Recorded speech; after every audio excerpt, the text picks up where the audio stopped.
नमस्कार दोस्तों, नई दिशा विजन में आपका स्वागत है। दोस्तों, इसमें पिछले वीडियो में नंदन बोहरा जी का इंटरव्यू आप लोगों ने देखा था और मुझे लगा कि आप लोग काफ़ी हताश और निराश हो चुके हैं। तो दोस्तों, ऐसी बात नहीं है। यहाँ पर इस वीडियो में हम आपको एक एक चीज़ के बारे में बताएंगे। कई लोगों ने बताया था कि ये तो राज्य में मान्य ही नहीं है। मान्यता के संदर्भ में जो भी पहलू हैं, आप वीडियो को स्किप ना करें, आपको सारी बातें पता लगेंगी। जो लेटेस्ट न्यूज़ है वो भी इस वीडियो में बताई जाएगी। यहाँ पर शुरू करते हैं वीडियो को। अभी भी बोहरा पर ट्रस्ट किया जा सकता है। दोस्तों, यहाँ पर केस दाखिल होने के पहले व बाद में बोहरा ने कभी भी अपने राज्य के बाहरी एनआईओएस डीएलएड शिक्षकों से सहयोग राशि की मांग नहीं की और ना ही कभी अकाउंट नंबर जारी किया, जिससे इस बात का स्पष्ट है कि किसी प्रकार का जो है लालच या किसी प्रकार की धन उगाही की बात नहीं है। इसलिए बोहरा के ऊपर आर्थिक मामलों में ट्रस्ट किया जा सकता है। और यहाँ पर दूसरा पॉइंट ये है कि एमएचआरडी व एनसीटी पर महत्वपूर्ण प्रयास बोहरा जी के द्वारा ही हुआ था और एनसीटी ने सबसे पहले उत्तराखंड सरकार के राज्य सचिव के माध्यम से सभी राज्य सचिवों को पत्र लिखा था, जिसका पत्र भी आप लोग जानते हैं और आपको दिखाया भी जा रहा है। तीसरा पॉइंट यह है कि कहीं भी कमजोर नहीं रहेगी ड्राफ्टिंग। दोस्तों, कई राज्यों के हाई कोर्ट के फैसले, एमएचआरडी का पत्र, एनआईओएस का सरकारों के द्वारा जारी किया गया विज्ञापन, एनसीटी का मान्यता पत्र व राज्य सचिवों को दिया गया पत्र बहुत मजबूत ड्राफ्टिंग को शो करता है। ये ड्राफ्टिंग अभी भी जहां जहां जिस न्यायालय में लगाई गई है वहां पर एनआईओएस डीएल को विजय मिली है। इसका अर्थ यह हुआ कि यहां पर एनआईओएस डीएल को विजय मिलेगी। अब समस्या ये आ रही है कि वहां पर धन की समस्या आ रही है और काफी मनमुटाव बढ़ रहे हैं। समस्या यहीं पर है। यद्यपि मैंने कमेंट में देखा कि कई लोगों ने कहा था कि आप जो है इस प्रकार प्रयास कीजिए और सबसे पैसा इकट्ठा कीजिए और नंदन बोहरा जी को दीजिए। दोस्तों, मैं इस चीज़ से दूर रहना चाहता हूं। मैंने अभी तक अपना अकाउंट नंबर कभी जारी नहीं किया।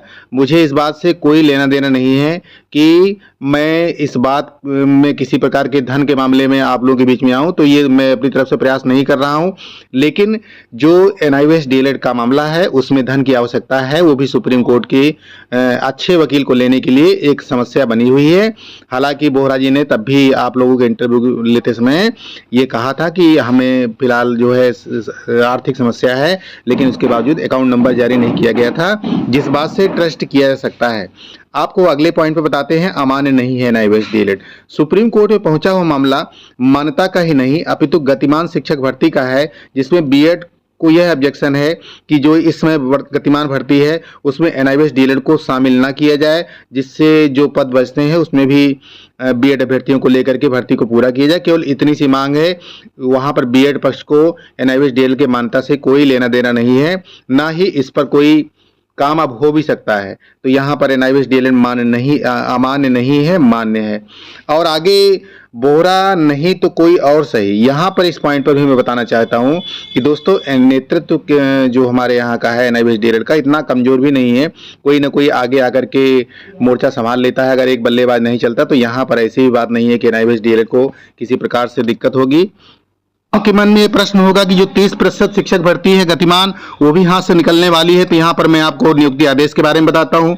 ये जो नियुक्ति आदेश है, जो जिन भी अभ्यर्थियों की नियुक्ति हुई थी उनको ये मिला था और उसमें क्या लिखा था मैं आपको यहाँ पे बता रहा हूँ। यहाँ पर जो ग्रीन से टिक है, इस बात को आपको जानकारी हो चुकी है, जिसमें लिखा है योजित रिट याचिका संख्या 903/2019 एवं रिट याचिका संख्या 350/SS/2021 नंदन बोहरा बनाम उत्तराखंड राज्य माननीय उच्च न्यायालय। इसको भी मैं नहीं बताना चाहता हूं।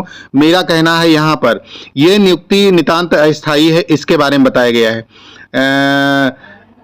किसी भी समय एक माह पूर्व नोटिस अथवा 1 माह का वेतन देकर के सेवा समाप्त की जा सकती है। नियुक्त शिक्षक को उसके आवंटित विद्यालय में 15 दिन के लिए कार्यभार ग्रहण करना होगा। जिस पर मैं फोकस करना चाहता हूं कि यहाँ पर अगर कोर्ट का प्रतिकूल निर्णय आता है तो ऐसी स्थिति में ये जो है ये भी हो सकता है कि 1 माह का पूर्व जो नोटिस देकर के या 1 माह का वेतन देकर के सेवा को समाप्त किया जा सकता है। तो अभी जब तक कि नियुक्ति कंप्लीट नहीं हो जाती, पूरी तरह से नहीं हो सकती, तब तक ये नहीं कहा सकता है। मामला सुप्रीम कोर्ट में पूरी तरह से अभी भी है।